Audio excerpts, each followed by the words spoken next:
अलग हो गए हैं कमीशन से, आप क्या कहते हैं? और चीफ जस्टिस ने सपोर्ट किया, आप क्या कहते हैं सर?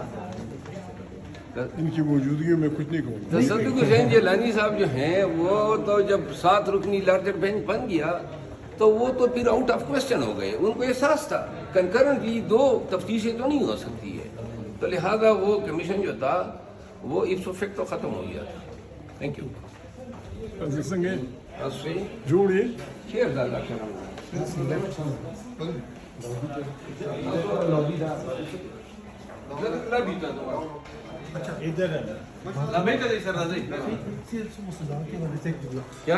जो सजाएं मुअत्तल हुई हैं तोशाखाना केस में, जो सजाएं मुअत्तल हुई हैं, आप क्या कहते हैं? तोशाखाना केस में या साइफर केस में या इद्दत केस में जिस बोंडे अंदाज में ट्रायल को कंक्लूड कराया गया सिर्फ 3 दिन 8 फरवरी के इलेक्शन से कबल, ताकि खान को यके बाद दीगर सजाएं दिलाई जा सके, इसका नतीजा यही था जो आज अदालतों में सामने आ रहा है। ट्रायल में कोई जो कानून के तकाजे पूरे नहीं हुए, डिफेंस को मौका नहीं दिया, एक गवाह तक जरब नहीं हुई। आज ये मोशगाफ गलतियां नहीं बल्कि जो अमिशंस थी, जो डिविएट किया गया अदालती प्रोसेस से या ड्यू प्रोसेस ऑफ लॉ से, वो जो ही अपील बेंच के सामने आई तो ये सज़ा मुअत्तल होनी थी। असल में ये फैसला ही मुअत्तल होना चाहिए था।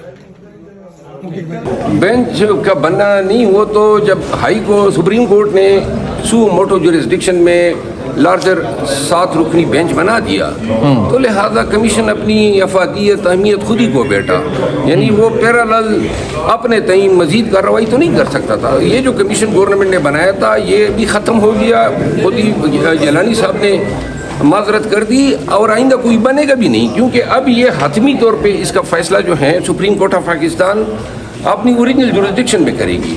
ये इंतहाई हम नौइयत का मसला है पाकिस्तान की तारीख में, लिहाजा इसको इब्तिदा में लाइट समझा गया तो कमीशन पे जो है ये जिम्मेदारी, लेकिन जो रिएक्शन आया अवाम का लीगल फ्रेटर्निटी का तो ये होना ही था।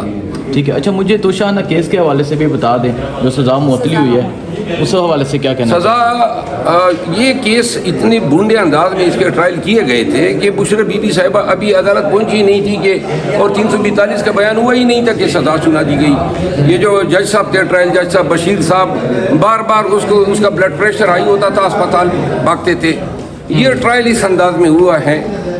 3 गाड़ियां जरदारी साहब ले गए और 1 बुलेट प्रूफ नवाज शरीफ साहब ले गए 6 लाख की बस। और खान साहब के खिलाफ तो ये उनके खिलाफ शिकायत तक नहीं आई है। ये दोहरा मयार है प्रोसिक्यूशन का और अदल का।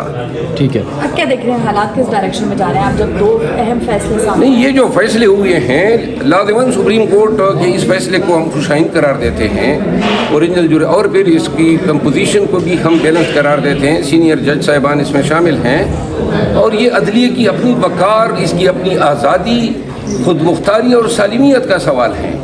तो लिहाजा ये मुकदमा पाकिस्तान की अदालती तारीख़ का सबसे संजीदा तरीन मुकदमा होगा और इस मुकदमे की समाअत के दौरान रोज़ाना जो हैं कौम को ऐसी भयानक खबरें सुनने को मिलेगी, क्योंकि मैं समझता हूँ कि अब और जज साहिबान भी सामने आएंगे और वो भी अपनी दुख भरी विपदा जो हैं वो कौम के साथ और अदालतों के साथ शेयर करेंगे। अच्छा, अब्दुल मरवत साहब, लोग इमरान खान की रिहाई के हवाले से पूछते हैं कि इमरान खान कब बाहर आएंगे। पहले कभी बयान आता था ईद से पहले, 25 रोज़े से पहले।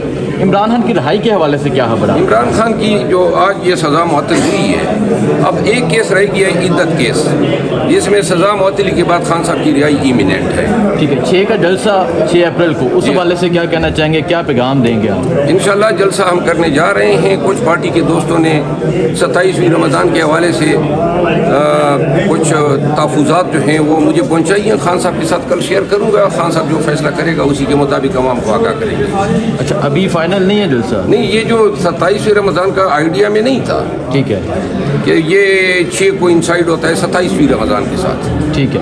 अच्छा, कोई पैगाम देना चाहें आप? अगर पैगाम यही है कि सुप्रीम कोर्ट के इस फैसले के बाद के साथ रुकनी लार्जर बेंच समाअत करें तो कौम से इस्तदा है कि न कि सिर्फ इस मुकदमे को वाच करें کڑی نظر رکھیں بلکہ اپنا ریئیکشن بھی دیں، سوشل میڈیا میں دیں.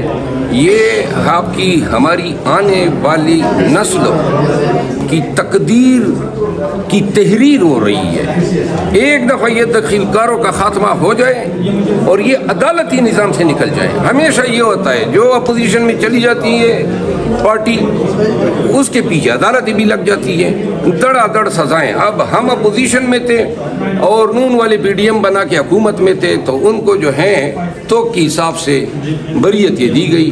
نواز شریف 4 سال بعد آیا، ہتھکڑیاں نہیں لگی، حضرت بریتیں سمیٹتے گئے، ان کے بیٹے آئے، کوئی ہتھکڑیاں نہیں لگی، کوئی ٹرائل ہوا ہی نہیں، جناب درخواست دی اور بریت. شہباز شریف بری ہو گئے، تمام کرپشن کے ریفرنسز جو ہیں وہ ملیا میٹ ہوئے، زرداری صاحب بریتیں سمیٹ گئے، حتیٰ کہ وہ مقصود چپڑاسی اور وہ جو ایون فیلڈ کے اپارٹمنٹ تھے جس میں آج بھی وہ رہ رہے ہیں، عدالتیں ہماری کہہ رہی ہیں ملکیت ان کی ثابت نہیں ہوئی. اور اسی وقت میں خان صاحب کے خلاف عدت کیس میں سزا، تو شاخانہ میں سزا، تو شاخانہ ریفرنس میں سزا، سائفر میں سزا. یہ دور معیار ہیں. تو لہٰذا یہ جب اس پہ پل باندھا جائے گا اور عدالتیں دخیل کاری کو روکیں گی تو آئندہ جو ہیں یہ فائدہ گورنمنٹ کو ہے، کیونکہ آج کی گورنمنٹ کل کی اپوزیشن ہے. ٹھیک ہے. اچھا مجھے یہ بتا دیں پنجاب کا باہر نکلے گا، پنجاب کی قیادت کون کرے گا؟ آج حماد اظہر تو منظر عام پر آ گئے ہیں، پنجاب کے حوالے سے بتا دیں آپ. کے پی میں جلسہ بھی ہوا، ریلی بھی نکالی گئی. خان صاحب اس کا ادراک رکھتے ہیں. عید کے بعد ہم پنجاب میں نکلنے جا رہے ہیں، جلسے کرنے جا رہے ہیں، جلسے احتجاج دونوں. ٹھیک ہے، بہت شکریہ. Thank you.